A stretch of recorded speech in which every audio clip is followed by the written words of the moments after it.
Vale, bueno, en este interín aprovecho para compartir los saludos que nos envía el fundador del Foro de Profesores, Alfonso Valero, que, como sabéis, trabaja en Australia y que no puede venir a España con tanta frecuencia como querría, pero que nos transmite su afecto y su recuerdo. Y desde aquí a mí me gustaría también recordar a Alfonso, gracias al cual estamos hoy todos aquí. Pasamos entonces al segundo panel de esta jornada. Permanece con nosotros Maribel y se unen Chantal Molde-Alba y Javier Tajadura. En este panel vamos a hablar de contaminación política en los medios, en las instituciones y en los poderes del Estado. Y la primera ponencia de este panel corre a cargo de Javier Tajadura, que es catedrático de Derecho Constitucional en la Universidad del País Vasco, que es autor de 9 monografías, entre ellas Política y Derecho en la crisis del constitucionalismo, y que ha dirigido o codirigido 8 obras colectivas, entre las cuales destacan La Constitución de Weimar, Historia, Política y Derecho. Y Javier ha publicado más de 150 artículos en revistas científicas y que además es colaborador habitual de El Correo, del Grupo Vocento. Javier, tienes la palabra. Muchas gracias. Bien, muchas gracias, Carlos. Quiero en primer lugar expresar mi satisfacción por estar aquí, porque de las cosas del currículum, una de las que más orgullo me siento es de pertenecer al Foro de Profesores. Siempre vine al primer congreso, vengo también al segundo y fue un placer. Quiero felicitar a todos los que intervinieron ayer. Como siempre he aprendido mucho de José María Marco, de Miguel Ángel Quintana, de Joaquín Villanueva.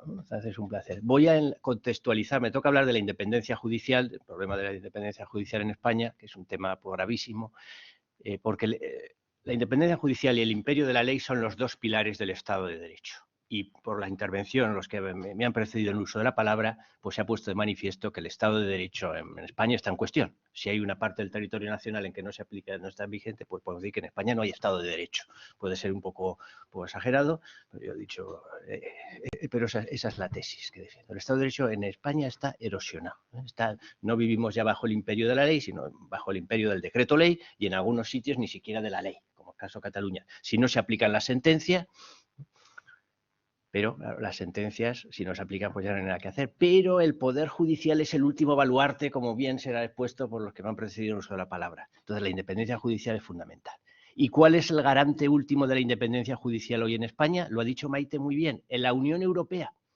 Entonces, yo quiero ahora contextualizar mi intervención sobre la defensa de la independencia del Poder Judicial. Ayer se dijo, estuvimos hablando de nación, primer piso. Segundo piso, hablar de la Constitución, el Estado de Derecho. Hoy vamos a hablar del tercer piso. Hay que hablar del tercer piso. El tercer piso sería la Unión Europea. Y creo que eso es lo que los tres pisos nos unen, porque tanto la nación como la Constitución como la Unión Europea están al servicio de la igual libertad de los ciudadanos, que son los valores que dan sentido y que son la razón de ser de este foro, ¿no? Ayer pudo haber cierta divergencia sobre el primer escalón y el segundo escalón, la nación y la Constitución. Yo creo que no hay ninguna divergencia. Defender la Constitución es defender la unidad nacional. Es lo mismo, por una razón evidente. No hay Constitución sin nación, porque la Constitución es fruto del poder constituyente. El poder constituyente, que es la nación, hace la Constitución. Entonces, quien defiende la Constitución defiende la unidad nacional. Eso en España, como en Italia, como en Alemania. Bien es cierto que en España tenemos un problema, que es que nuestro Tribunal Constitucional no lo entiende así. Porque si por razones lógicas, cronológicas e históricas la nación precede a la Constitución, el poder constituyente está antes que la Constitución, es obvio que la reforma constitucional tiene un límite. Lo que no se puede utilizar es la reforma para destruir la unidad nacional, para destruir al propio poder constituyente que lo fundamenta. Y ese es el sentido del artículo 2. Pero nuestro Tribunal Constitucional, a diferencia del alemán, del italiano, etcétera, que dice que no puede ser reformada la Constitución para incluir cláusulas de secesión o para poner en cuestión la unidad nacional, no tiene esa teoría. Y dice que toda la Constitución puede ser reformada por el 168, en definitiva puede ser destruida y podría ser utilizada la reforma para destruir la nación. Ese es un problema de interpretación, un problema que tenemos que afrontar. Bien, pero en primer escalón y segundo escalón no hay ninguna incompatibilidad. Defender la nación es defender la Constitución. Y defender la Unión Europea es defender también la Constitución, porque no nos vale cualquier Constitución. Tiene que ser la Constitución del Estado de Derecho, ¿no? Constitución del Estado de Derecho. basada en imperio de la ley e independencia judicial. ¿Por qué ahora la Unión Europea es el garante de la independencia judicial? Yo quiero decir, si no fuera por la Unión Europea, el gobierno o partidos que sostienen al gobierno, que lo apoyan y que son contrarios a la democracia liberal, que son contrarios al Estado de Derecho, habrían aprobado ya normas legales para acabar con la independencia del Poder Judicial en España y para que el Consejo General del Poder Judicial, el órgano de gobierno de la Judicatura, fuera elegido por una mayoría parlamentaria. Si no lo han hecho, es en buena medida porque hay una jurisprudencia de la Unión Europea que lo impide, que es la que se aplicó a Polonia.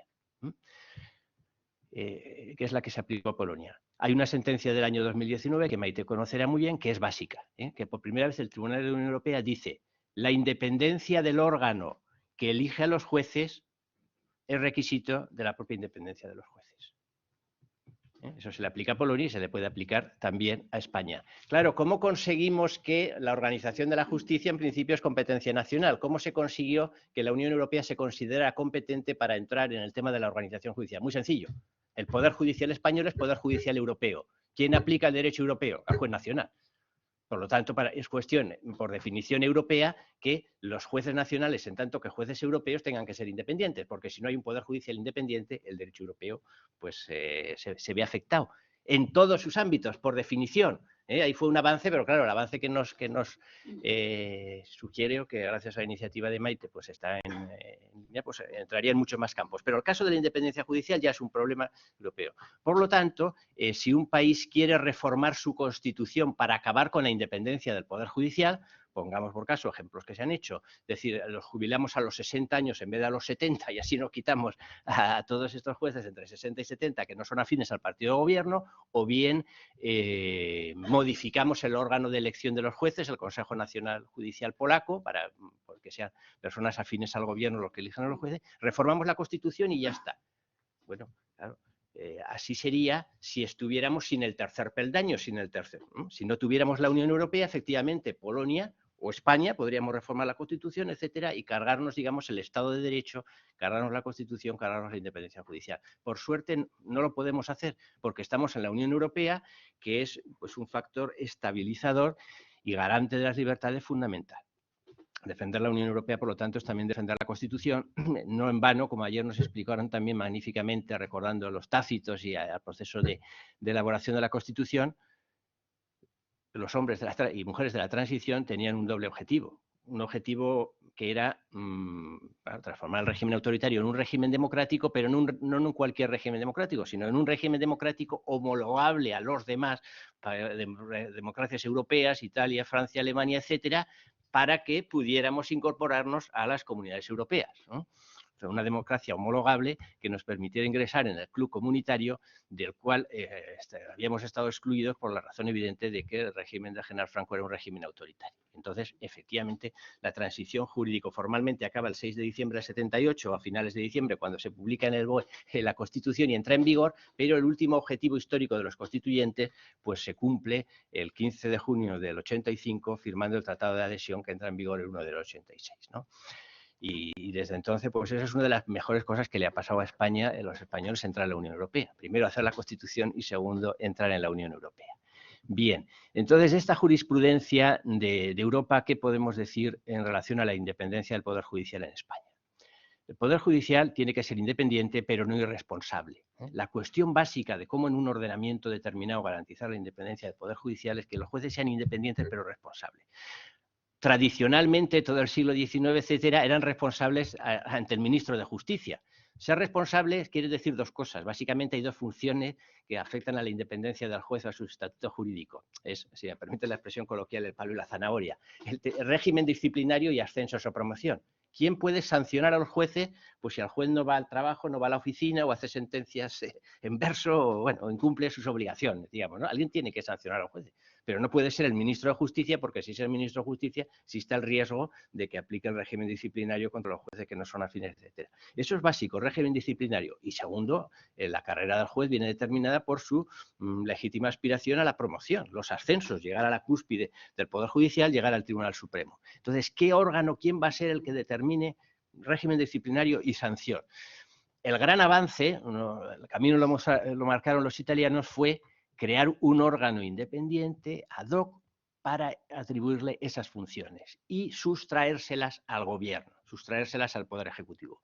En Italia crean el Consejo Superior de la Magistratura, que va a tener los mismos problemas que ya tuvo los mismos problemas que va a tener el nuestro. Nosotros creamos el Consejo General del Poder Judicial.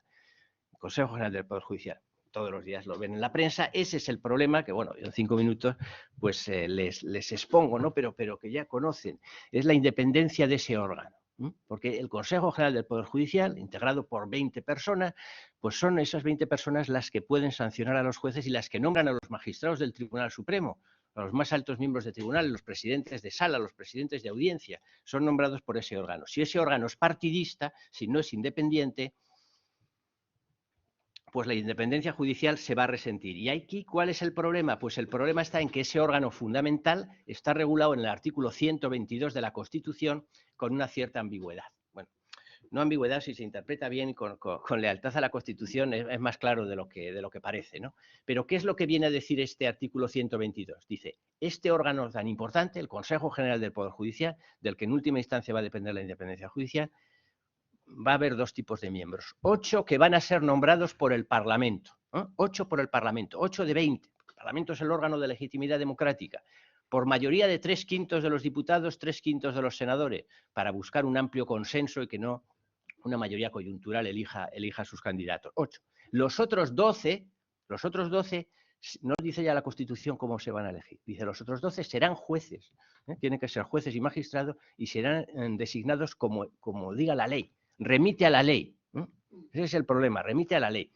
Entonces, la ley inicial en el año 1980, yo creo que respetando el espíritu de la Constitución, dijo, esos 12 van a ser elegidos por los propios jueces, mediante unas elecciones judiciales. Vamos a tener 8 elegidos por el Parlamento y 12 elegidos por los jueces.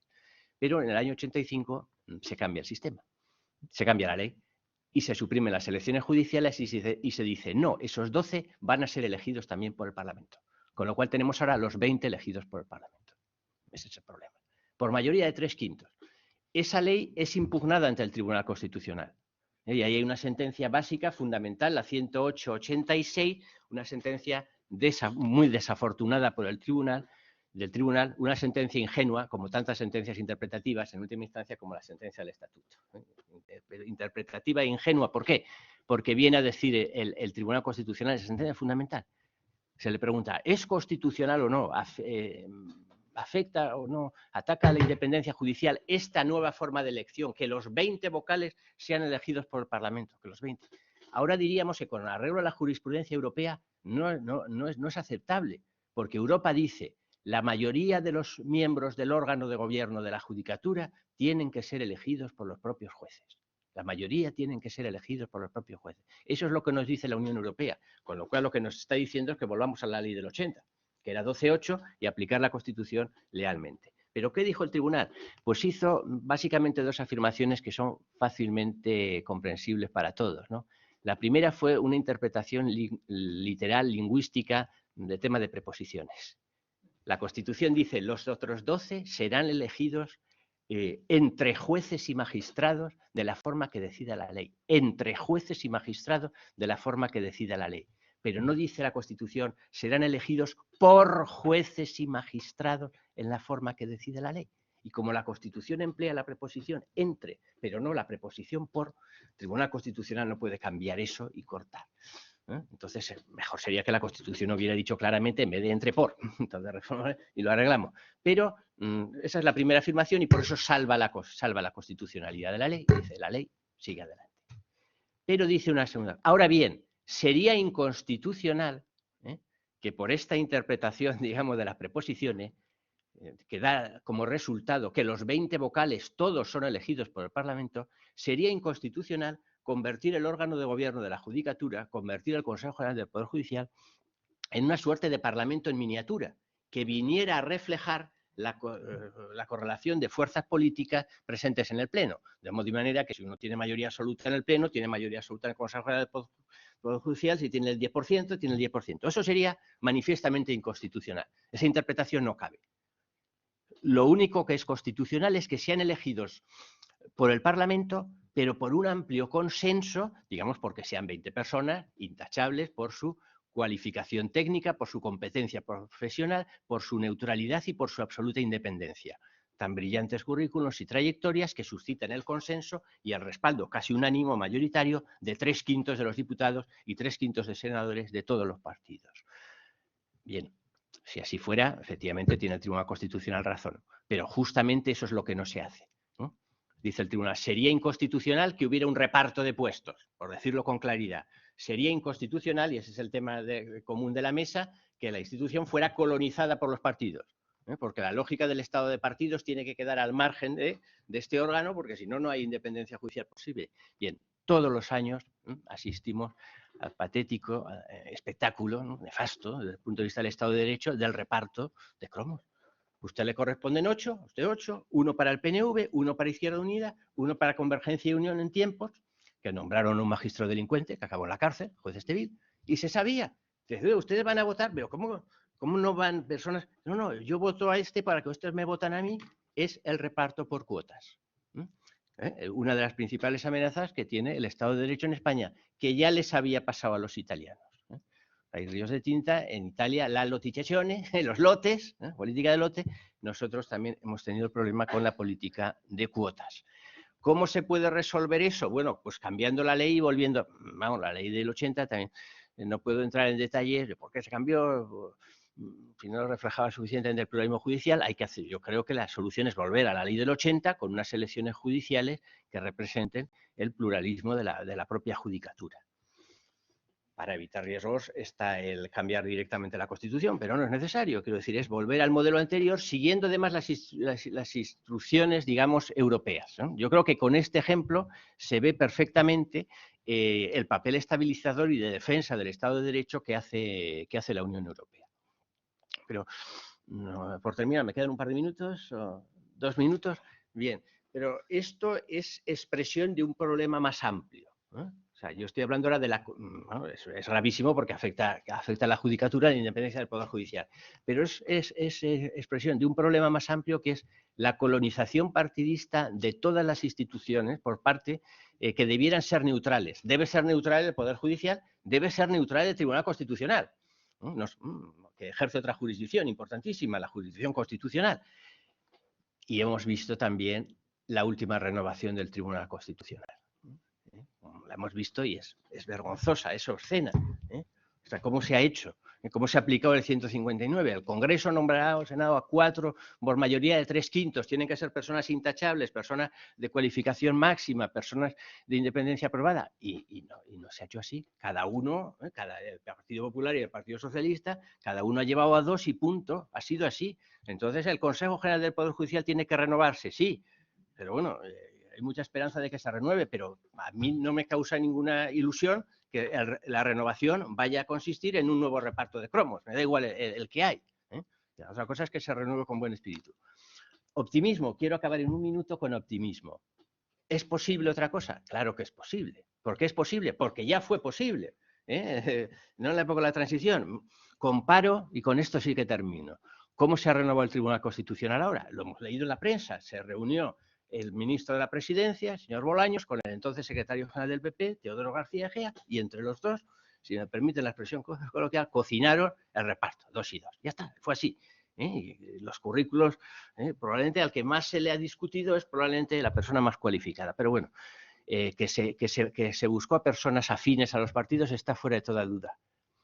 Ayer fue citado aquí Juan Antonio Ortega Díaz Ambrona, artífice del primer Tribunal Constitucional. ¿Cómo se crea el primer Tribunal Constitucional? Pues Félix Bolaños y Teodoro García Egea eran entonces Juan Antonio Ortega Díaz Ambrona y Gregorio Pérez Barba. Juan Antonio Ortega Díaz Ambrona por la UCD, representante del gobierno de Suárez, y Gregorio por el PSOE.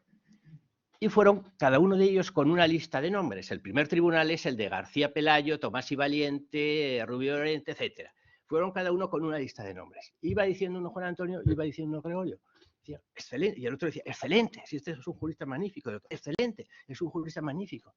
Obviamente podían tener cada uno de ellos un sesgo o una tendencia más afín, pero que eran juristas de competencia probada y de independencia también probada, pues era y eso fue posible con el mismo artículo de la Constitución, Con lo cual, concluyo diciendo que los problemas que tenemos en España y que tiene nuestro Estado de Derecho no son imputables a la Constitución, sino son imputables a la praxis política, a los partidos políticos.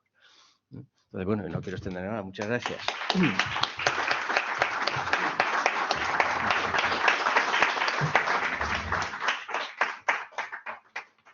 Bueno, muchas gracias, Javier, por esta ponencia tan bien equilibrada, tan clara, tan concisa para los que no somos especialistas en la materia y en la cual además has propuesto soluciones que ya existen, con lo cual podemos terminar con esa nota optimista.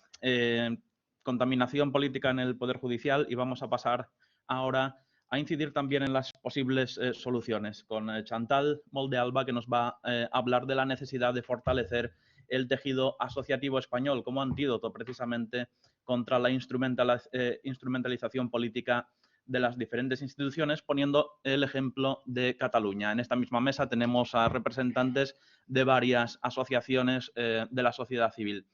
Chantal es profesora agregada de Derecho Civil en la Universidad de Barcelona, vicepresidenta de la sección de Derecho Civil del Ilustre Colegio de la Abogacía de Barcelona y vocal del Observatori de Dret Privat de Cataluña. Es miembro de la Junta de la Facultad de Derecho de la Universidad de Barcelona y en 2018 impulsó el grupo de profesores universitaris per la convivencia, dirige CMA Consulta Jurídica, ha desarrollado diferentes proyectos en colaboración con empresas e instituciones y en 2019 fue además nombrada vocal del Observatori de Dret Privat de Cataluña. Chantal es una mujer del Renacimiento, además con un talento para la canción y el baile que todos, bueno, que algunos conocéis. Así que, Chantal, más soluciones y más optimismo. Pues, oye, qué bien está organizado este congreso, de verdad, porque cuando he escuchado a Javier digo, es que qué armonía, ¿eh? Es que vamos a decir lo mismo. Vamos a decir lo mismo, vamos a hacer coral. ¿Y qué os quería decir? Y digamos que Javier ha explicado de manera muy brillante cómo se han ido colonizando lo que son las instituciones públicas, ¿no? El ejemplo del Consejo General del Poder Judicial pues, es paradigmático. Entonces vamos a hacer, me vas a pasar el testigo y yo os voy a decir que es que esa colonización va más allá. Ya no son que si el Tribunal Constitucional, que si el Consejo General del Poder Judicial, no, es que son las universidades, es que son los colegios profesionales, es que son, y os lo voy a explicar, lo que he vivido en la coral, en mi coral, ¿vale? Es que puede ser el centro excursionista, ¿vale? Todo la sumisión desde el poder político a toda la sociedad, no solo las instituciones públicas. Vaya, es que van a llegar a las comunidades de vecinos, de verdad. En Cataluña han estado a punto de llegar ya a nombrar al presidente de la Comunidad de la Escalera para que todo el mundo dijera el mismo discurso, sin fisuras. ¿Vale? Entonces, ¿qué ha ocurrido en Cataluña? No es un tema solo del procés, es un tema que llega desde la instauración de la democracia, que quizás además, yo lo he estado pensando, creo que en verdad es una falta de cultura democrática y que en verdad los más dictatoriales, los más franquistas son los que luego vinieron demócratas, pero yo creo que, yo es que ya he nacido, digamos, en democracia, pero lo he estado pensando y digo, es que quizás se les ha quedado como ¿cómo se llama esto? Un deje, ¿no? Como una mala praxis, porque ya la tenían integrada de antes. Yo es lo que he estado pensando. Y que la falta de alternancia política en Cataluña, porque al final lo que ha habido es otro régimen, es decir, hemos pasado del régimen de Franco en Cataluña a otro régimen, el régimen nacionalista. Porque en los 40 años no ha habido alternancia. Ni siquiera cuando hubo lo del tripartito, que bueno, que todos pensábamos pues que si Maragall, que si tal, que si el Partido Socialista puede llegar al poder. No, porque el Partido Socialista se presentó con su cara más nacionalista, porque quería hacer la competencia a Pujol. Por lo tanto, era una carrera de competición a ver quién era más nacionalista. Y eso es lo que hemos tenido. El único periodo de alternancia ha sido con partidos que inciden en la idea, bueno, ayer estuvimos hablando, ¿no?, del concepto de nacionalismo, que es el concepto de exclusión, de que hay unos que no existimos u otros que nunca llegarán a existir porque no son buenos catalanes. Entonces, esa falta de alternancia política lo que ha provocado es un abuso de poder, porque claro, si siempre mandan los mismos, pues es inevitable. Ya es que no le quiero ver casi ni la mala fe, sino que es una desidia, una inercia y así, y la sociedad sigue. Han sido tantos años que entonces se va, para que os hagáis una idea, es como, antes del procés era algo como muy sigiloso, nadie tal, el oasis catalán, era el oasis catalán, nadie discrepa, todo el mundo tal, Pujol español del año, todo, qué bien con los catalanes, pum, pum. Pero es que iba por dentro. Bueno, yo tengo la suerte de que soy hija de un outsider, ¿sabes?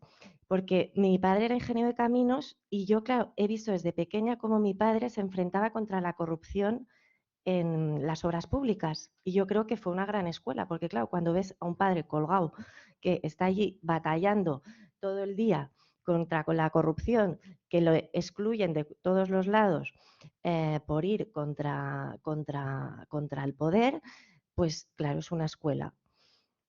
Y además, en aquella época es que era muy poca gente, ¿no? Era pues eso, mi padre que nadie le conocía, no había nada más redes sociales, nada. Yo creo que si hubiese sido ahora, hubiese sido bastante influencer y hubiese tenido las redes para apoyar su tesis, pero en aquella época, en los años 80, pues no, era el silencio más absoluto. Entonces, eso es lo que ha pasado durante años. ¿Qué pasa con el procés? Se aprietan las tuercas, ya van al objetivo declarado de la independencia. Se quitan las máscaras y dicen, oye, en verdad todo esto, el programa 2000, que lo tiene muy estudiado Maribel, vamos ya a ejecutar el final. Ha llegado el momento de la solución final, que es ya declarar unilateralmente la independencia. Y como os decía, la colonización de las instituciones fue total. Es en aquella época en la que se hace firmar a todas las entidades civiles, como puede ser el Consell de Col·legis d'Advocats de Cataluña, el consejo, digamos, que reúne a todos los colegios de abogados, a todas las universidades, pues manifiestos partidistas como es el Pacte del Dret a Decidir, un derecho que no existe, porque es el derecho de autodeterminación. Y evidentemente ese derecho no existe para Cataluña. Pero es que da igual, hubiesen podido hacer un manifiesto con los elefantes vuelan y todo el mundo, los elefantes vuelan, elefantes vuelan. Y todos, ¿por qué? Porque lo ha dicho el poder político. No, es que, de verdad, yo lo he visto y me dedico al derecho. Y yo iba mirando y digo, pero si es que es un derecho que no existe. Pero ¿cómo pueden firmarlo todos los catedráticos aquí y tal? Y nadie dice nada. Y me paseaba por los paseos de la facultad. Es que soy de derecho. Yo les conozco a todos. Y yo iba por los pasillos, intentaba hablar y veía que como que no querían hablar. Y yo, oye, pero ¿verdad que esto está mal? ¿Verdad que es que esto va en contra del principio de jerarquía normativa? Oye, es que esto... ¿Qué dices? Y tal. Pero claro, cuando llegaron los momentos duros del procés, yo me encontré a esos catedráticos, porque yo no soy muy importante en la facultad, ¿sabes? Me conoce, pero que no tengo nunca he sido nada de puestos así de mandar, ¿sabes? Y lo que vi es gente que ha mandado, que ha sido de estos que han estado con partidos políticos, que les han nombrado de no sé qué, de no sé cuánto, que lloraban por los pasillos. Y entonces de repente se me abrieron y me dijeron, ay, es que es lo que está pasando. Y yo, bueno, pero ¿por qué no dices algo? Uy, no. Claro, y allí es donde me llegó tan adentro que digo, oye, aquí es que somos un montón de gente llorando por los pasillos, todo el mundo se siente solo, unámonos. Y fue un poco el impulso cuando tuvimos lo de Universitarios para la Convivencia, que es en plan, oye, unámonos porque es que somos un montón de gente que no estamos de acuerdo con lo que está pasando, pero claro, solos no vamos a hacer nada. Hay que unirse. Y como os decía, esa instrumentalización, esa colonización fue tremenda porque fue con las universidades que firmaron derechos que no existen. Pero es que, como os decía antes, y no, tú me dices si tengo que parar de hablar, pero es que os quiero explicar lo de la coral, de verdad. Es que es un ejemplo. A mí me gusta mucho cantar, como ha dicho nuestro querido amigo Carlos, y siempre he estado en corales. Y yo estaba en la coral del Colegio de Abogados, de contralto toda la vida, tal, cantando en todos los actos colegiales, todo. Además hacíamos congresos con toda, eso me encantaba, que nos reuníamos colegios de toda España y cantábamos todos. Eso era algo muy bonito, ¿sabes? Como congresos de corales, como lo que hacemos hoy, pero cantando. Y entonces, no, es que es impresionante porque, claro, es un montón de coralistas de toda España cantando, es muy bonito. Y eso me encantaba. Pero, claro, de repente con lo del procés, vi que en verdad tenían como unos peones nacionalistas para que cantáramos unas determinadas canciones, para cantar, imponer que en la clausura bueno, nuestra festividad del Colegio de Abogados se cantaran al Sagadós, se cantaran tal, que cuando había huelgas o no sé qué, obligar a todos los coralistas a hacer huelga. Claro, lo vi de repente y dije, es que estos no son, estos vienen con una misión y son quizás 3, pero te contaminan todo el ambiente de la coral. Y bueno, hasta que me enfrenté. Claro, nadie decía nada y yo me enfrenté. Y entonces uno se metió conmigo. Luego descubrí que es que habían metido a gente de Omnium y de la ANC, que ni siquiera eran abogados, dentro de las corales, para así tener esa influencia. Entonces se vuelven como los... Sí, la voz cantante, nunca mejor dicho, ¿sabes? Se ponen allí y imponen su discurso. Y yo me enfrenté y uno me insulta. Entonces, bueno, bueno, lo bueno es que soy de derecho, entonces hice un recurso, pedí amparo al Colegio de Abogados, a la Junta. Bueno, en la Junta llegó no sé, me busqué la normativa de los estatutos y vi que había un amparo colegial y yo, voy a pedir amparo colegial. Llega a la Junta, todos, hostia, la Chantal, que nos ha presentado aquí esto. Claro, todos con sus equilibrios, estaba claro, la Junta pues también con mucha gente nacionalista, mucha gente a favor del procés, pero claro, me tuvieron que dar amparo porque es que, claro, no, y además monté un pollo porque ese recurso lo difundí por redes.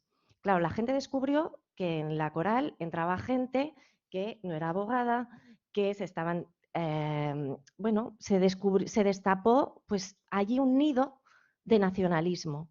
Y yo, mira, me da igual. Y mucha gente, claro, en plan, jo, Chantal, pero yo dije, es que me da igual, es que no quiero cantar con vosotros, porque si vais a ser así y si excluís, pues es que no quiero cantar con vosotros. Ah, nos hicieron ir a cantar con Puigdemont. Nos hicieron, me acuerdo, nos hicieron ir a cantar y a Damà anirem a cantar a la Mudel. Y claro, yo vi, es que nos están utilizando a la coral, porque claro, luego lo anunciaban y vendrá a cantar con Puigdemont la coral del Col·legi d'Advocats de Catalunya, ¿vale? Y yo me negué. Y lo bueno es que cuando sale uno que se opone, me siguieron otros, ¿vale? También empezó con lo de los símbolos. Unos iban a cantar con el símbolo del lazo. Entonces yo pues me puse un corazón, ¿vale? Un corazón bien grande aquí y salí con un corazón. Lo bueno es que otra gente me siguió porque dijo, bueno, vamos a apoyarla, y otros con el corazón. ¿Vale? Por lo tanto, es para que veáis que son cosas de la vida cotidiana, que yo no he estado, no era una cosa política, pero teníamos una contaminación política en algo tan bonito como es cantar. Entonces, bueno, os cuento estas anécdotas para deciros que eso, que esta colonización extrema que vivimos en el procés ya fue una asfixia. Y entonces muchas personas sentimos la necesidad ya de dar un paso al frente. Y por eso ha salido pues la llamada resistencia civil catalana, que nos han explicado también pues mis queridos compañeros, Montse, Maribel y Jorge, con el Nacimiento Universitaris para la Convivencia, pero también ha habido más asociaciones, Llibertats, que fuimos al Parlamento Europeo, ¿no? Y está Maita aquí con nosotros, nos recibieron allí, explicamos lo que estaba pasando. Montamos también Aixecat. Aixecat era como gente con lo de las manifestaciones, claro, había tantos grupos de WhatsApp que entonces la gente ya necesitaba expresarse, entonces pues nos articulamos en asociación. Evidentemente, pues los jóvenes de Sociedad Civil Catalana, que luego fue el embrión de lo que ahora son los jóvenes de Sacabat, pero también, por ejemplo, asociaciones muy pequeñitas como Asociación Abogados por la Constitución, que obtuvieron algo muy importante, y lo quiero recordar aquí, que fueron 4 abogados del Colegio de Barcelona, en un colegio en el que hay más de 25.000 colegiados, son 4 abogados que interpusieron el recurso por vulneración de derechos fundamentales, del derecho fundamental a la libertad ideológica, por aquel acuerdo del Consejo de Colegios de Abogados que se adhería al Pacta del Dret a Decidir, que pobrecitos les tumbaron en el juzgado de contencioso. En primera instancia les tumbaron, pero siguieron, apelaron y el Tribunal Superior de Justicia de Cataluña les dio la razón. Dijo que se había vulnerado el derecho. El Colegio de la Abogacía de Barcelona recurrió ante el Supremo y el Supremo, en sentencia del 26 de junio del 2019, confirmó la vulneración. Y confirmó, es una sentencia muy importante, he tenido el placer de explicarla antes de ayer en el colegio aquí de Sevilla, de abogados, en la que se sienta la doctrina jurisprudencial de que las entidades, las instituciones, las corporaciones públicas, como es un colegio de abogados, no pueden adoptar una posición política sobre cuestiones controvertidas, porque eso implica vulnerar el derecho a la libertad ideológica de sus propios colegiados. Y aún más si esa colegiación es obligatoria, claro. Incluso lo vincula con el derecho de asociación en su vertiente negativa. Oye, si yo estoy pagando aquí una cuota y aquí me van a decir en mi nombre unas cosas que yo no pienso, oye, déjame marcharme, déjame desapuntarme de esa asociación que en el fondo es un club y un grupo político y yo me apunto a otro. Entonces, lo que quiero decir es que es la importancia de esa sociedad civil que ha nacido, que se ha articulado, que se ha unido, que hemos dejado de estar solos y que hemos obtenido grandes logros. Pues esos 4 abogados obtuvieron esa sentencia que ha sido muy importante para nosotros, para universitarios, porque cuando nosotros emprendimos también el camino judicial para impugnar esos manifiestos partidistas, evidentemente hemos citado esta jurisprudencia y nos están dando la razón. Ahora estamos en instancias del Supremo, allí nos han dado la razón en primera instancia el Superior de Justicia de Cataluña y ahora han admitido el recurso de casación, de manera que tendremos una sentencia del Tribunal Supremo que dictará también jurisprudencia sobre este tema en cuanto a universidades. Por lo tanto, lo que quiero deciros es muy importante unirnos. Foro de Profesores es un ejemplo también de esta unión a nivel ya más allá del catalán, sino nacional, internacional, porque no nos confundamos. Lo que ha pasado en Cataluña, no nos veáis allí como gente rara, no, es que va a pasar aquí si es que no está pasando ya. Hay la tesis de Juan Milian, el libro El proceso español, su tesis es que el procés se está extendiendo por toda España y quién sabe si por toda Europa. Por lo tanto, creo que es muy importante defender esta idea de que la sociedad civil se erija como contrapoder, como un contrapoder más, para evitar cualquier abuso de poder. Mande quien mande, que tengamos una sociedad civil fuerte y que no seamos los ciudadanos que hagamos la pelota a los partidos políticos, porque yo veo mucho como hay todo este sistema perverso de que para tener un determinado puesto necesitas caerle bien al del tal partido, la propia perversión que hay en los partidos políticos, que es ese tema de que, bueno, me van a poner en qué numerito de la lista o no sé qué, voy a salir, le tengo que hacer la pelota tal, ya es que no le tienen que hacer la pelota solo los de los partidos políticos, sino es toda la sociedad haciendo la pelota a partidos políticos. Yo lo que digo es que invirtamos los términos y que los políticos nos hagan la pelota a nosotros, que nosotros nos unamos, digamos, oye, es que queremos vivir en paz. Vuestros problemas y vuestras discusiones, que muchas veces son interesadas para vuestros propios intereses, nosotros que vamos a permanecer aquí, que no estamos sometidos al vaivén político, queremos mantener unos valores fundamentales como es, pues eso, la defensa de los derechos fundamentales.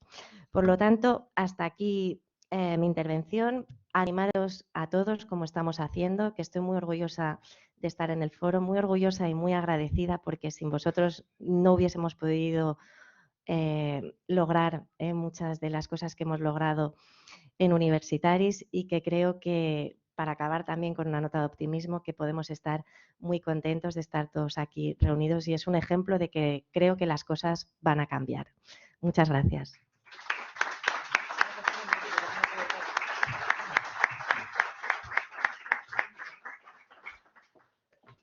Muchísimas gracias, Chantal. Evidentemente habrá tiempo para preguntas y para... ¿hay agua ahí? No. Y para comentarios. Y bueno, Maribel, como ya te presenté antes, me vas a permitir que sea muy breve. Sí que añadiré, ya que comenté el tema de la coral, que al final resultó ser perfectamente relevante, que Maribel que va a hablar de la captura de los medios de comunicación por parte del poder político en Cataluña, otra contaminación. No, en general, Bueno, en general, es verdad. Ahí efectivamente es un problema que nos concierne a todos, como todos los que estamos discutiendo estos días. Maribel se bate el cobre en medios tan hostiles como RAC1, la Radio Cataluña y demás, y da, bueno, desde luego, un contrapunto racional a todas las barbaridades que se vierten en esos medios de comunicación. Maribel. Bien, pues muchas gracias. Bien, efectivamente yo voy a apuntar algunas ideas en relación con un hecho que, bueno, que siempre me ha preocupado mucho, que es los mecanismos de captura de los medios por parte del poder político, ¿no? Ha sido, bueno, mi gran área de inquietud son las relaciones entre el poder político y los medios, ¿no? Bien, existen diversos mecanismos de captura de los medios por parte del poder, no solo del poder político, también obviamente del poder económico, y todos ellos minan obviamente la independencia periodística y consecuentemente pues la existencia de una opinión pública diversa y plural y por consiguiente pues la calidad democrática, ¿no? Mecanismos de captura por el poder económico son muy evidentes, a todos se les ocurrirían ejemplos, ¿no? Por ejemplo, en democracia, el caso del grupo Prisa, ¿no? La entrada de entidades financieras en plena crisis en el Consejo de Administración, el canje de deuda por acciones en un momento en el que era tan especialmente importante la información económica, o recientemente podemos ver el caso de Iberdrola y El Confidencial, una demanda por una cantidad absolutamente abusiva, ¿no? Más de 17 millones de euros por el tratamiento que está dando El Confidencial a las relaciones entre esta empresa y el caso Villarejo, la retirada de la publicidad, es decir, la amenaza de la demanda más la retirada de la publicidad, es decir, hay múltiples mecanismos, pero yo me voy a centrar en los mecanismos que vienen directamente del poder político y que fundamentalmente se habla de tres, ¿no? Por un lado, la propiedad, que es el control de los medios públicos y en los países de la Europa del Sur también de las agencias de noticias, la regulación, desde luego. Los estados tienen la capacidad de decidir quién entra en el mercado, ¿no? La concesión, desde luego, de licencias y luego también estrategias financieras, y en esto estoy ahora dirigiendo un proyecto de I+D. Me interesa especialmente el tema de la publicidad institucional, que es un tema absolutamente opaco, que mueve enormes cantidades de dinero y que es una forma, yo creo, perversa de subvencionar a medios de comunicación afines, ¿no? Estos mecanismos de captura de los medios por el poder político son especialmente fuertes en la Europa del Sur, en los países, en los denominados sistemas mediáticos pluralistas polarizados, en donde la intervención política tiene que ver obviamente con las tradiciones socialdemócratas, pero también con todas las tradiciones autoritarias, ¿no? De democracias pues más jóvenes. Portugal la verdad es una excepción, ¿no? Es un país que está demostrando ser una excepción en muchos aspectos. Entonces, bueno, voy a destacar algunas muestras y proponer algunas soluciones relacionadas con estos casos que he seleccionado. Y los casos tienen que ver con en los últimos años y he procurado buscar ejemplos a escala nacional y a escala autonómica con gobiernos diferentes, porque creo que realmente la problemática es muy general. En España, el reparto de competencias en materia de medios permite a las comunidades autónomas tener mucho margen de maniobra, crear sus propios medios públicos, con sus propios sistemas de gobierno y de control de esos medios, financiar, por supuesto, a los medios, otorgar licencias de ámbito autonómico y local, contar con reguladores independientes. Bueno, independientes entre comillas, con la salvedad de que las competencias en telecomunicaciones sí que son exclusivas del Estado. Por lo tanto, la planificación del espectro radioeléctrico o la existencia de un regulador convergente, eso sí que no podría darse a escala regional, pero por lo demás las competencias autonómicas son muy amplias. Yo destaco, analizando en conjunto estos últimos años, tres mecanismos de captura de los medios por parte del poder, y voy a poner algunos ejemplos brevemente. Por un lado, el control clarísimo de los órganos de gobierno de los medios públicos. Me ha recordado muchísimo la intervención de Javier, eso está muy conectado. Por otro lado, la ausencia de reguladores realmente independientes, tanto a escala estatal como a escala autonómica. Y por otro lado, lo que yo he llamado la opacidad e instrumentalización en la gestión de las campañas de publicidad institucional. Me parecen probablemente los tres mecanismos más claros. ¿Por qué lo digo? Control de los órganos de gobierno de los medios públicos. Bueno, el caso de Radio Televisión Española y lo que ha sucedido, que además lo viví porque bueno, fui miembro del comité de expertos, es algo increíble. Es decir, se instaura por primera vez en el año 2017 un mecanismo que introduce un componente profesional interesante, que era el concurso público para la elección de los miembros del Consejo de Administración. Un mecanismo combinado, ¿no? Era una primera selección, se podía presentar todo el mundo, cuando se abre un concurso ya no es una cooptación de los partidos, ¿no? Se podía presentar todo el mundo a estos concursos, una primera selección por parte de un comité de expertos y luego una mayoría cualificada del Parlamento tendría que, entre los preseleccionados, digamos, por los expertos, nombrar a los miembros definitivos, ¿no? De ese máximo órgano de gestión de Radio Televisión Española. Bueno, pues lo que hizo el Parlamento fue un acuerdo entre Partido Popular, Partido Socialista, Unidas Podemos y Partido Nacionalista Vasco. Se repartieron cuotas de partido, anularon de facto el trabajo del comité de expertos con el argumento de que entre los 20 preseleccionados no había suficientes mujeres, no se garantizaba la paridad. No se garantizaba la paridad, entre otras cosas, porque tardaron tanto en resolver que lamentablemente falleció la persona mejor evaluada, que era Alicia Gómez Montano y que era una mujer, pero es que esa misma paridad no se había garantizado en el comité de expertos, que era mucho más fácil de garantizar porque éramos propuestos por diferentes partidos políticos, ¿no? Mientras que en lo otro, claro, es que se presentaron muchos más hombres que mujeres, ¿no? Había una proporcionalidad. Bueno, era un argumento porque a esos partidos pues no querían nombrar entre los 20 preseleccionados por el comité de expertos, es así de claro. Entonces, el proceso fue absolutamente lamentable porque estaban compareciendo todos, decidieron que comparecía todo el mundo, anularon la preselección que habíamos hecho y cuando acababan de comparecer ante la Comisión de Nombramientos del Congreso, hicieron una nota de prensa estos partidos señalando a quién habían decidido nombrar consejeros y presidente ya de Radio Televisión Española, pero esto incluso antes de la propia votación del Congreso y antes de que esos mismos, los no propuestos, digamos, o los no nombrados por el Congreso tenían que ir a la Comisión de Nombramientos del Senado, es decir, antes incluso de que los propios candidatos compareciesen ante la Comisión de Nombramientos del Senado. O sea, una absoluta falta de respeto a todas estas personas de una elevada cualificación. Había candidatos realmente muy brillantes, ¿no? Fue un proceso, yo creo, muy llamativo, muy frustrante y bueno, y que se tradujo pues, en que tenemos algún consejero que había recibido un 0 en el informe de gestión que había presentado al comité de expertos, por poner un ejemplo, ¿no?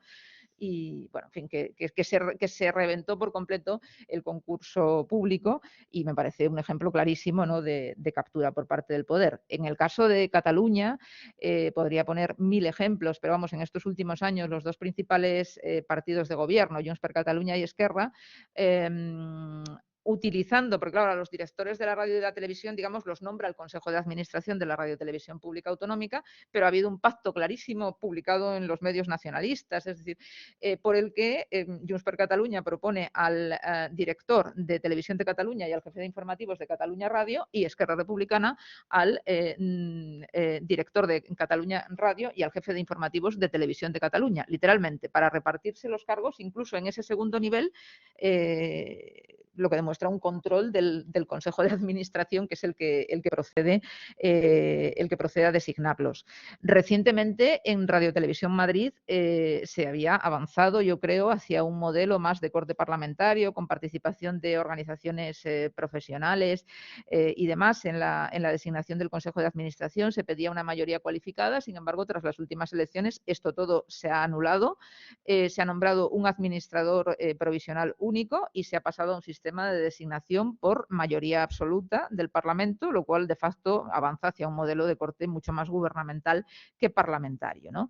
O sea que, con algunas excepciones puntuales en el periodo democrático, la captura y el control de los órganos de gobierno de los medios públicos me parece que es un ejemplo, vamos, nítido. Los reguladores independientes. Claro, los reguladores independientes, que entre sus funciones principales tienen el control del cumplimiento de las misiones de servicio público, ¿no? Pero que también podrían tener la competencia de adjudicar las licencias de emisión, que no sea el ministerio correspondiente el que adjudica las licencias, por ejemplo, de cobertura estatal.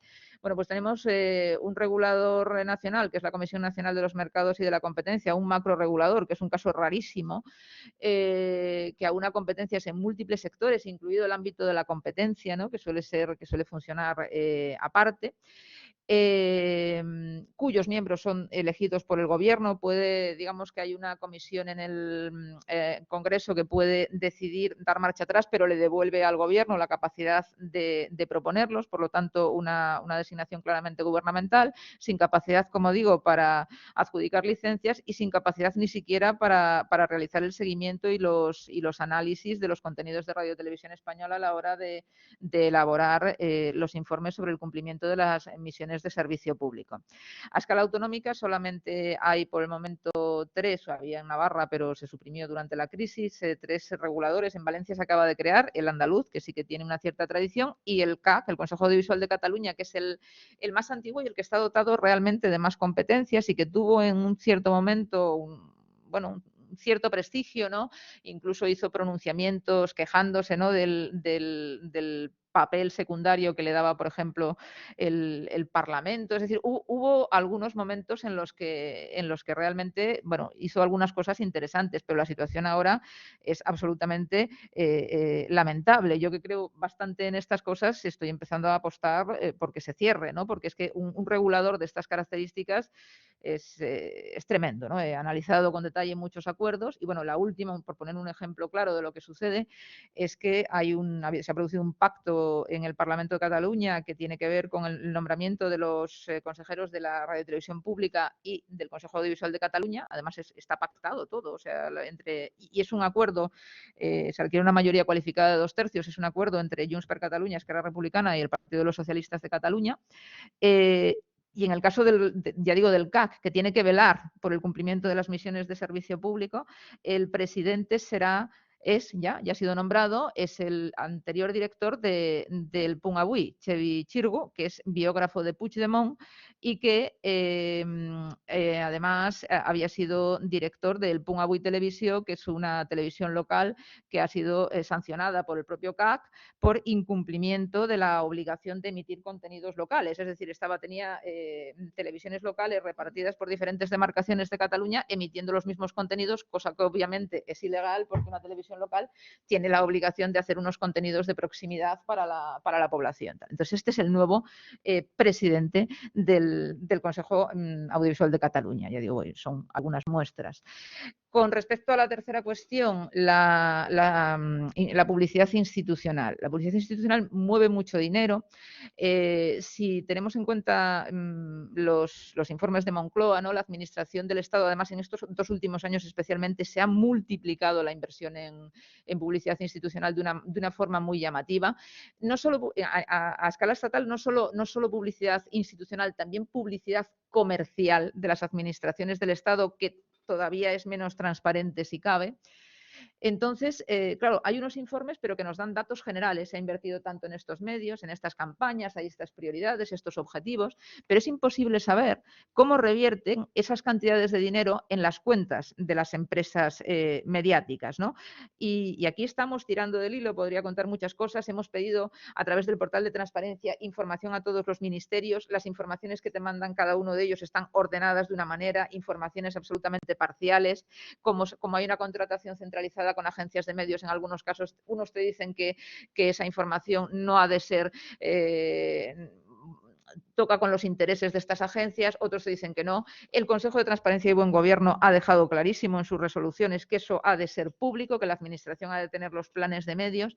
La propia ley de publicidad institucional dice claramente, yo creo que se deduce claramente del artículo 14, que ha de ser, que hemos de poder conocer estos datos. En definitiva, que no sabemos ni con qué criterio se planifica ni cómo revierten esas importantes cantidades de dinero en las cuentas de las empresas de medios. Y también estamos haciendo un seguimiento a escala autonómica, además colaborando con AIREF y demás. Y con las leyes de transparencia es verdad que hay algunas comunidades que empiezan a ofrecer más datos sobre cómo revierten en las cuentas de las empresas, no sobre cómo se planifica, digamos, ¿no? Ha habido, por ejemplo, en Castilla, León, no sé lo que pasará aquí, pero por exigencia de Ciudadanos se había iniciado una investigación sobre que había sucedido en los últimos años, pero ahora esto está bastante paralizado, ¿no?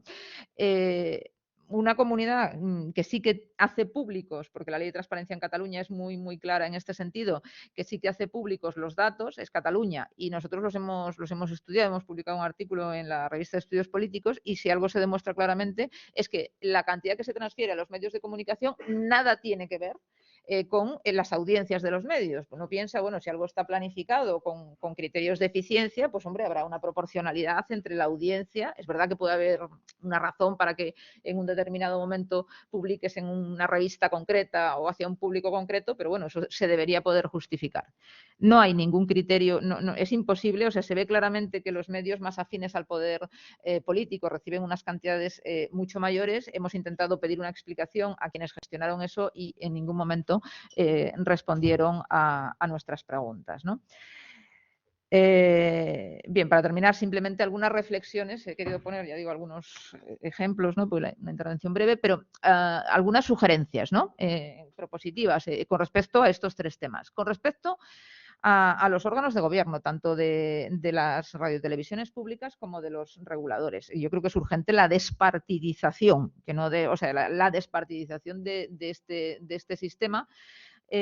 Yo creo en un modelo profesional también, como en el caso del poder judicial, que la gente se pueda presentar espontáneamente con sus méritos.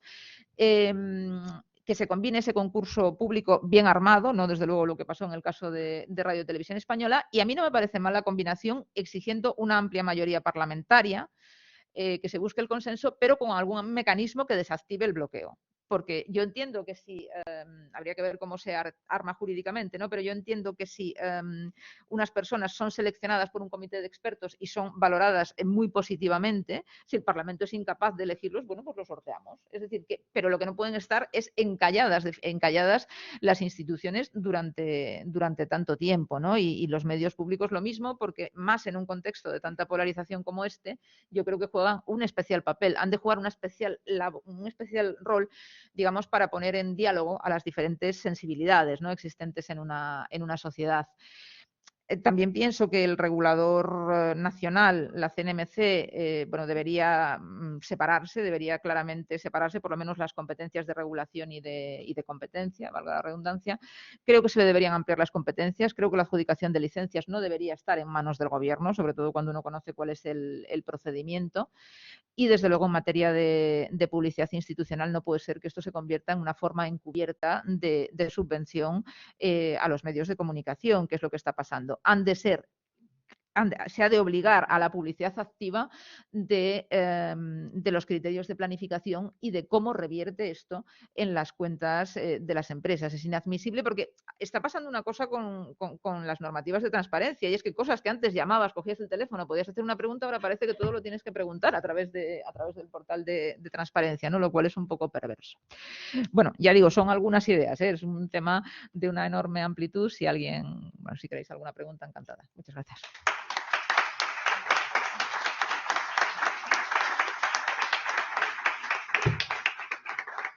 Bueno, pues muchísimas gracias, amigos, por este panel tan incisivo como propositivo, y sé que va a haber preguntas y no... A ver, ¿quién fue primero? Voy a dar prioridad esta vez a Joaquín Villanueva, al que no pude dar paso con anterioridad.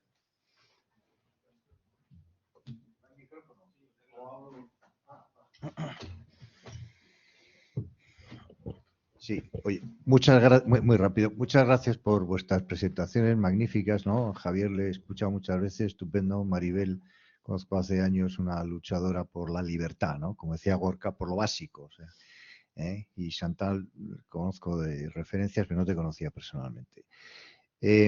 Antes habéis hablado de la universidad, ahora muy interesante, ¿no? El tema de los medios de comunicación. Vamos a ver, la parte financiera, ¿no?, de todo esto tiene su interés. ¿Por qué? Porque esto que pasa en la universidad, que en definitiva es financiación pública, ¿no? O sea, esto es el dinero de los españoles, porque como sabéis, la Generalitat no tiene grado como para salir a los mercados a financiarse.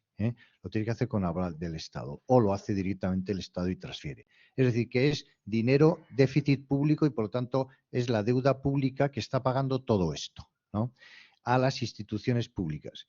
Pero hay otra cosa peor, que es la financiación de las organizaciones sociales, civiles, independentistas, ¿verdad?, el Òmnium Cultural y ANC, que también está financiada por nosotros.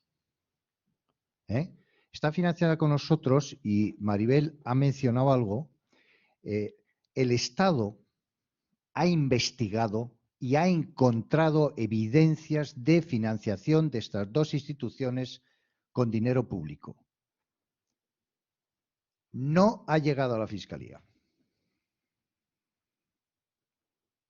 No ha llegado a la Fiscalía. Maribel ha apuntado algo, ¿no? Una manera de hacer todo esto es dar publicidad a medios que no tienen ningún tipo de audiencia o muy poca.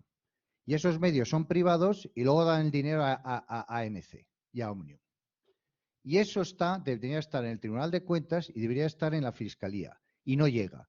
Y no llega, y todo esto no tiene solución, como decíamos ayer, hasta que no haya gobiernos en España que no dependan de los partidos nacionalistas para estar ahí. Mientras no haya eso, mientras no haya ese consenso, que es algo que ya es un clamor popular, ¿verdad?, mientras no haya eso, seguirá habiendo todos estos abusos y todas estas trampas.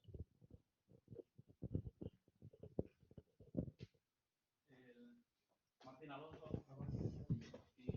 Es conocidísimo. Como veáis,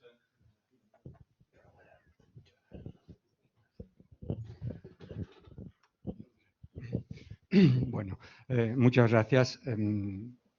Voy un poco a añadir algo a las precisiones de Maite de antes, para expresar mi reconocimiento, mi gratitud y mi admiración a quienes estabais en la mesa, a lo que representáis, no solo por la economía de los afectos a la que hacía referencia ayer Miguel Ángel Quintana, sino también por cuestiones sustantivas. Y quería resumirlas en dos apartados, ¿no? Habéis estado hablando mucho de la colonización de las instituciones, y en la mesa anterior precisamente se mencionó a Ricardo García Manrique, a quien acusaban de colono. Entonces, este juego con el lenguaje me parece sumamente interesante de cara a la percepción pública fuera de España, ¿no? Porque uno de los éxitos, yo creo, digamos, de los sectores que apoyan el independentismo catalán es que ha sentado fuera de España la noción de que España es una democracia de baja calidad. Esta es una frase que se repite mucho también en ciertos sectores españoles. Obviamente, por contraposición, la suya sería una democracia de alta calidad, ¿no? Y significativamente, y añadiendo, me ha parecido que la anécdota de Chantal, para mostrar cómo se capturan las voluntades y cómo se crean infraestructuras de resonancia, o sea, cómo se crea la ilusión de ser mayoritarios y de la representación por la paranomía del número, es decir, nosotros somos, el nosotros particular se convierte en un nosotros general y los demás no existen. Estos procesos de psicología social son, yo creo, determinantes. Y son determinantes porque los marcos mentales al final son los que deciden cómo percibimos las realidades. Y entonces, para una parte de la opinión pública internacional, se ha instalado este elemento. Por eso, mi pregunta ahora sería si, en vez de señalar estos elementos con los que ellos se han designado, lo de las sonrisas y todas estas cosas, y como tú has señalado, Chantal, de que no hay inmaculadas concepciones, es decir, el procés no nace de la nada, sino que nace de una inundación por lluvia fina, y la expresión es bien conocida. Es decir, si Cataluña realmente no debería figurar como un precedente de las democracias iliberales, donde no la vemos nunca recogida. Es decir, si en el marco mental, en vez de considerar que, bueno, pues, en fin, que España, como dicen desde el País Vasco y otros, pues todavía no se ha liberado de las excrecencias del franquismo y tal, viéramos que está invertida completamente, diríamos, el alfabeto con el que designamos estas cosas, y que es estos elementos iliberales de captura del Estado, como muy ha explicado Maribel, y a mí me parece que es una metáfora poderosa el espacio catalán de comunicación. Es decir, el espacio catalán de comunicación es una burbuja gravitacional, y las opiniones cambian en función de cómo se está de lejos del espacio catalán de comunicación, ¿no? Pero no quiero, bueno, quería decir un poco solamente esto, si el marco de democracia y liberal podría dar algún juego en esta lucha por la que el foro finalmente, digamos, ha emprendido su tarea. No es la de dar una imagen de España que no es esta imagen interesada de quienes se atribuye una superioridad, porque curioso, es increíble esto, ¿no? Es decir, acusar de colono a alguien que, desde el punto de vista de la instalación de los marcos mentales, actúa como colonizador. Y aquí es muy interesante también, por analogía, este marco que se dice en inglés, ¿cómo se llama? El complejo del Salvador industrial blanco, ¿no? Mutatis mutandis. En todo caso, lo principal es muchas gracias, y me ha parecido excelente vuestra mesa. Pues, muchísimas gracias por los comentarios tan cariñosos y elogiosos, y tienes totalmente la razón. Hay que incidir en eso, en que está fallando lo básico, lo esencial en Cataluña. Y creo que, claro, les ha salido un grano, que somos nosotros.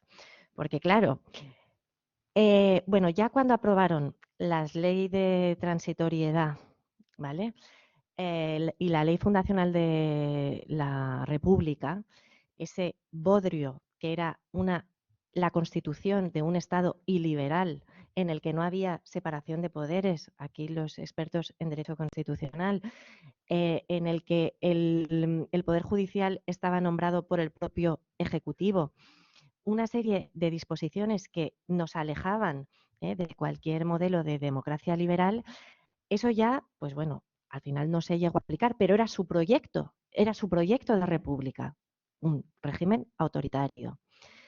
Pero es que además, cuando hemos llegado nosotros con el tema de decir como catalanes, oye, ojo, que me están vulnerando el derecho a fundamental, Claro, los que hasta ahora habían estado hablando de derechos y la libertad d'expressió i la llibertat d'un poble i tal, i ells se llenen la boca i arribarem fins a Europa i el Tribunal Europeu ens donará la raó. Claro, les ha salido un grano porque es que hay unos catalanes que denuncian que se están vulnerando derechos en la propia comunidad autónoma.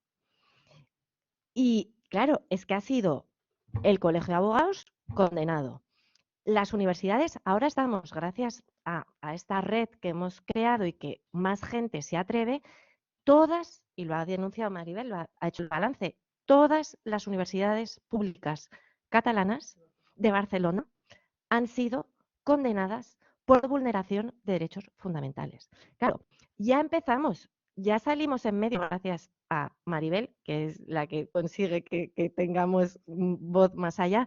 Pero mira, estoy muy contenta porque el martes estuve en Madrid, en la Universidad Complutense, el aula magna llena, y pudimos explicar junto con otro compañero y los jóvenes de Sacabat también cómo se están vulnerando derechos fundamentales. Y entonces la gente se está dando cuenta que hay un problema de déficit democrático. Tenemos que llegar más allá y mira, ya que estáis aquí, si nos queréis invitar a Europa y que vayamos predicando, predicaremos todo lo que haga falta, ¿vale? Y por lo tanto creo que está cambiando. Es verdad que tenemos un problema. ¿Os podéis creer que cuando ganamos estas sentencias tan importantes, porque es que la noticia es profesores universitarios catalanes ganan una sentencia por vulneración del derecho a la libertad ideológica, porque es que tenemos nombre y apellido esos profesores, somos los demandantes, los recurrentes.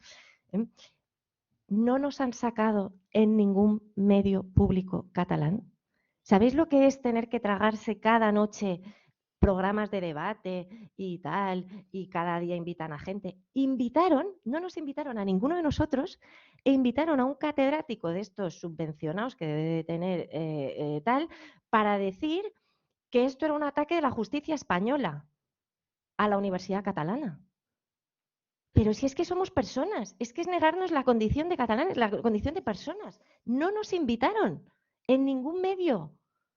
Afortunadamente existen aún medios privados y gente que nos saca y tal, pero es que es el vacío, es no sacarnos. El telediario autonómico dio la noticia, tú te acuerdas, Maribel, ¿no?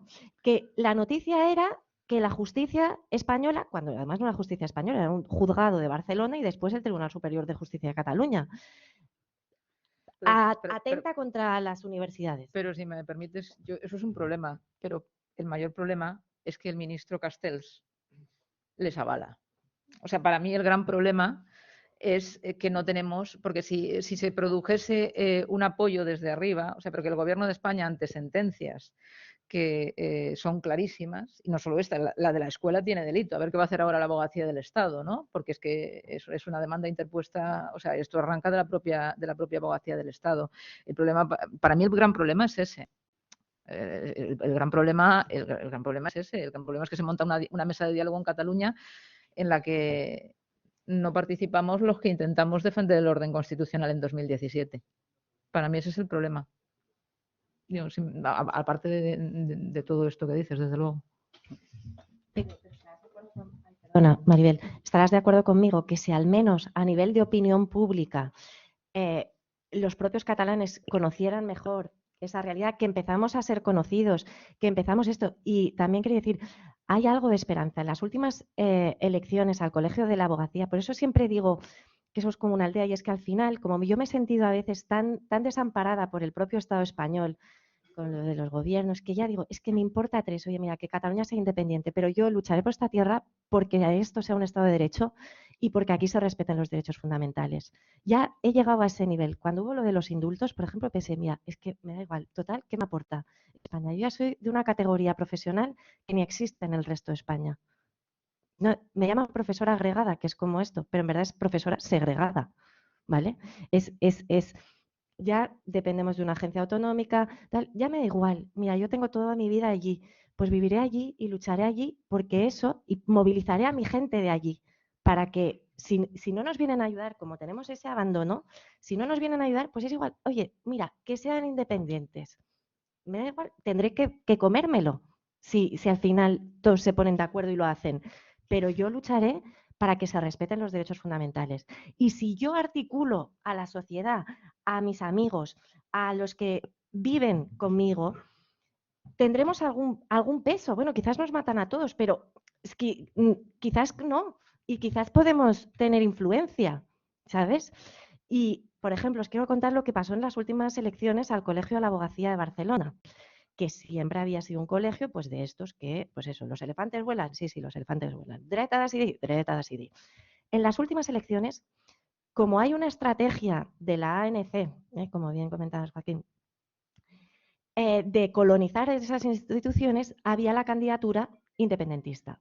Pero como hemos conseguido entrar en la opinión pública y mentalizar a la gente, ojo, que según quien nos mande, aunque seamos una institución profesional, esto va a tener consecuencias políticas y nos van a instrumentalizar, hubo una candidatura que lo que decía, su bandera, era la neutralidad política.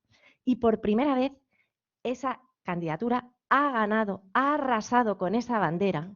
Y eso denota un cambio, porque la que se presentaba como decana en el anterior mandato había estado apoyada y por eso estuvo a veces tan tibia y tan, porque la Junta era como más dividida y había mucha gente nacionalista y que quería utilizar el colegio en ese sentido. Pero es que esta segunda Junta, esta Junta que se ha elegido el verano pasado, lleva ya la bandera de la neutralidad. Porque como somos catalanes, sabemos lo que hemos sufrido, se dirá en mayor o menor medida, pero es una gran noticia que eso ha ganado las elecciones. Por lo tanto, ya empieza a haber un discurso. Nosotros también hemos empezado a presentarnos a elecciones, pues eso, a la Junta de la Facultad, al claustro, con esa bandera. Y la gente nos vota, porque la gente está harta. Por lo tanto, si conseguimos poco a poco ir nosotros, no colonizando, sino sencillamente estando presentes para defender valores esenciales que nos protegen a todos, incluso a los propios independentistas, protege a cualquier persona por el hecho de ser persona, la defensa de los derechos fundamentales.